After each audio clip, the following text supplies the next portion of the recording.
Assalamualaikum warahmatullahi wabarakatuh. Welcome back to my class, Mathematic class. Bersama saya, Sera Jawati S.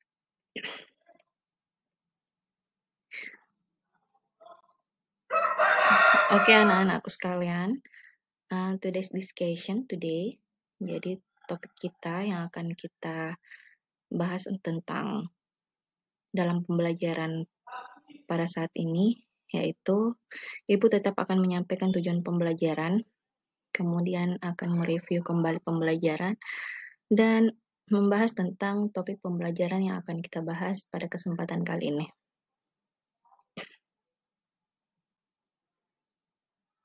Oke, are you ready? Oke, saya yakin pasti anak-anakku sudah siap semua ya.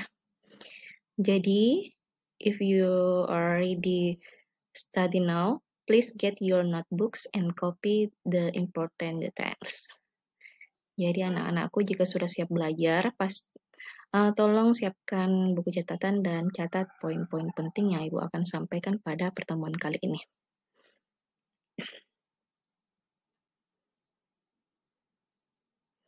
Oke, seperti yang Ibu sampaikan tadi bahwa tujuan pembelajaran kita pada materi ini setelah kita mempelajari tentang dimensi 3, yaitu peserta didik dapat mendeskripsikan dan menentukan jarak dalam ruang. Itu secara keseluruhan kalau kita sudah selesai mempelajari materi dimensi 3.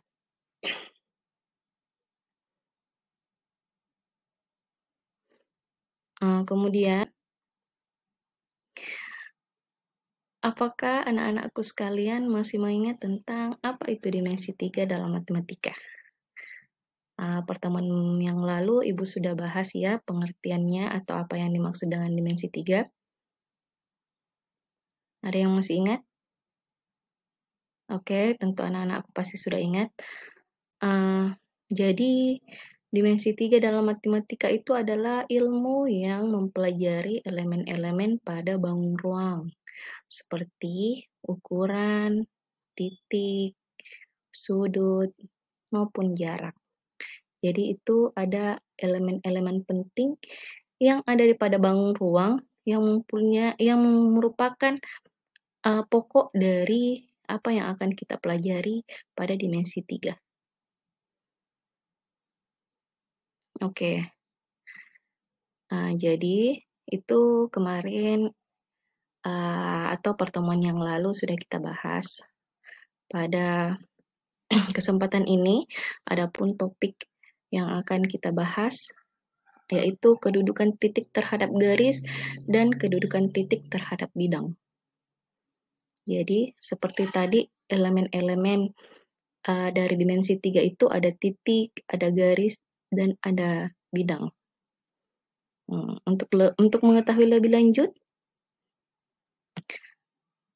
apa yang dimaksud dengan titik, apa yang dimaksud dengan garis, apa yang dimaksud dengan bidang, berikut akan kita bahas pada pertemuan kali ini, beserta dengan topik materi yang tadi kita akan bahas, yaitu kedudukan titik terhadap garis dan kedudukan titik terhadap bidangnya. Oke, yang pertama itu adalah kedudukan titik pada garis. Jadi di sini ada titik dan ada juga garis. Titik merupakan bagian terkecil dari objek geometri karena tidak memiliki ukuran tertentu, baik itu panjang, lebar, maupun ketebalan. Jadi titik merupakan bagian terkecil dari objek geometri. Maksudnya di sini titik itu adalah bagian yang paling sederhana dalam penyusun dimensi 3 dan penyusun objek geometri bangun ruang. Setelah titik, ada pula yang disebut dengan garis. Garis itu ya kelanjutan dari bentuk yang lebih kompleks dari titik. Titik tadi itu bentuk paling sederhana. Kemudian ada garis yang tingkatan kompleksnya lebih tinggi dibanding garis, yaitu merupakan himpunan atau kumpulan dari titik-titik yang mempunyai ukuran panjang. Jadi setelah ada titik, kemudian ada beberapa titik yang digabung,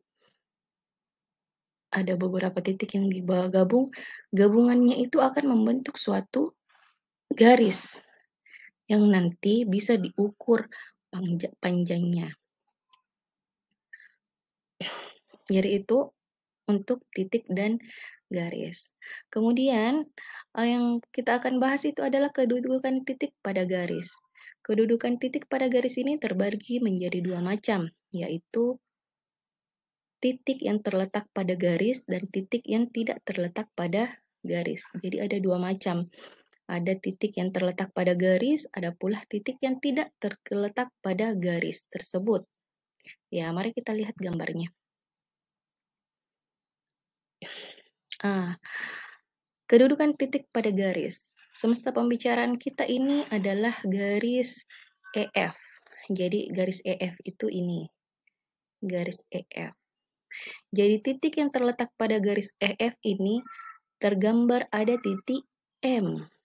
Jadi titik M ini merupakan titik yang terletak pada garis EF. Kemudian ada pula titik yang tidak terletak pada garis EF. Yang manakah itu? Titik yang tidak terletak pada garis EF. Di sini ada yang sudah kita tandai, ada titik H. Jadi titik H ini titik yang tidak terletak pada garis EF. Jadi, Ibu ulang kembali, semesta pembicaraan kita ini adalah garis EF. Jadi, kedudukan titik pada garis EF. Garis EF di sini, garis di sini ya, pada garis yang ini, yang bertanda merah ini, yang berwarna merah.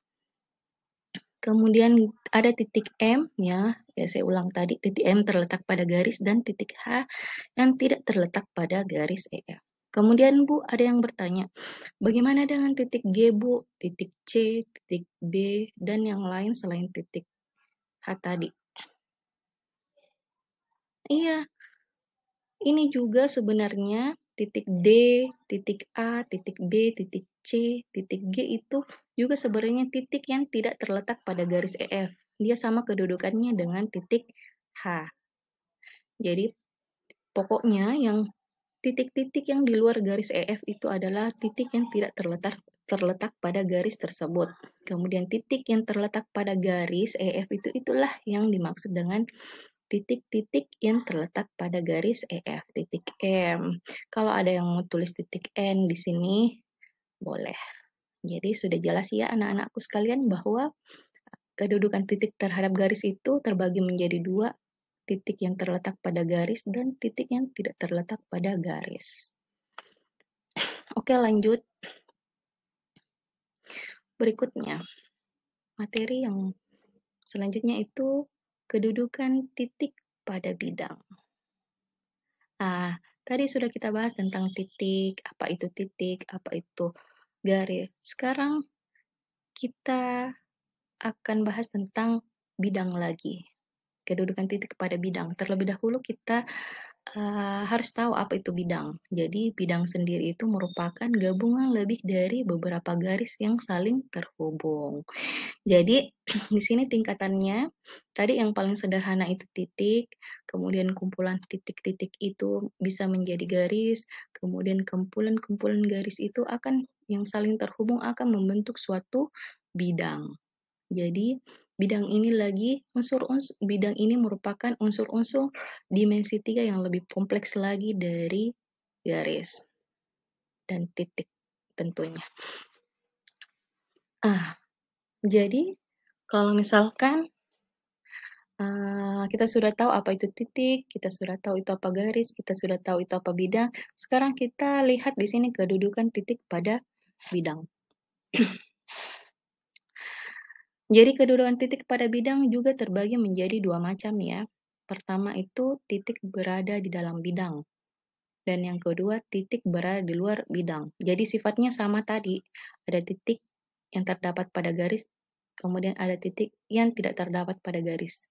Nah, sini juga ada titik yang berada di dalam bidang dan yang kedua itu ada titik yang berada di luar bidang. Jadi sifatnya sama. Mari kita lihat contohnya.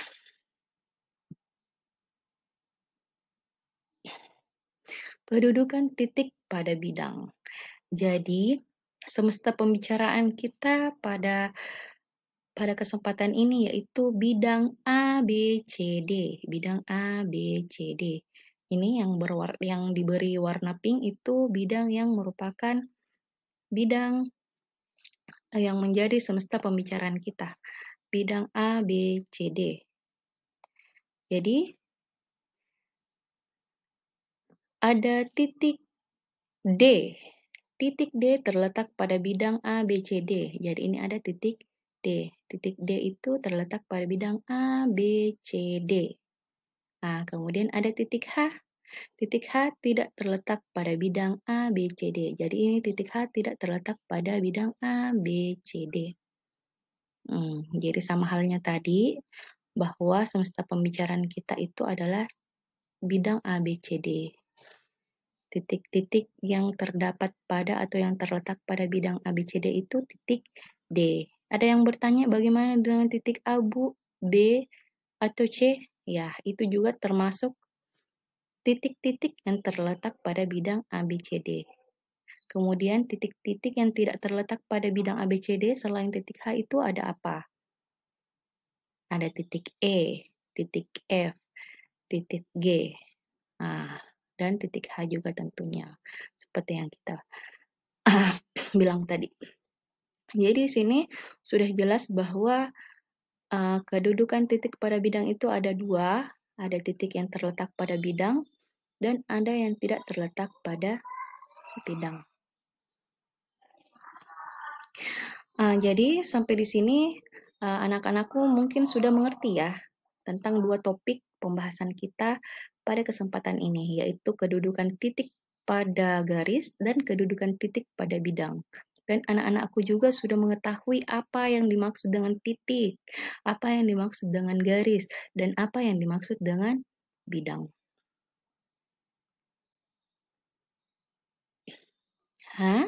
Jadi, do you have any question or clarification? Jadi ada pertanyaan, atau sedikit klarifikasi tentang materi kita yang kita bahas pada kesempatan ini? Oke, saya rasa mungkin anak-anakku sudah mengerti ya. Bagi yang tidak mengerti atau belum paham tentang materi kita ini, seperti biasa, Ibu menunggu anak-anakku sekalian. If you need any help, please don't hesitate to contact me. Jadi jangan ragu untuk menghubungi Ibu untuk menanyakan apa-apa yang Ibu bisa bantu tentang ketidakjelasan materi yang Ibu bawakan pada kesempatan ini. Jadi, Ibu tunggu, jadi jadwalnya bisa anak-anakku mencari Ibu di ruang guru, ini tempatnya Place Teacher Office, kemudian harinya itu bisa hari Senin atau Selasa di jam 9 sampai jam 10.30.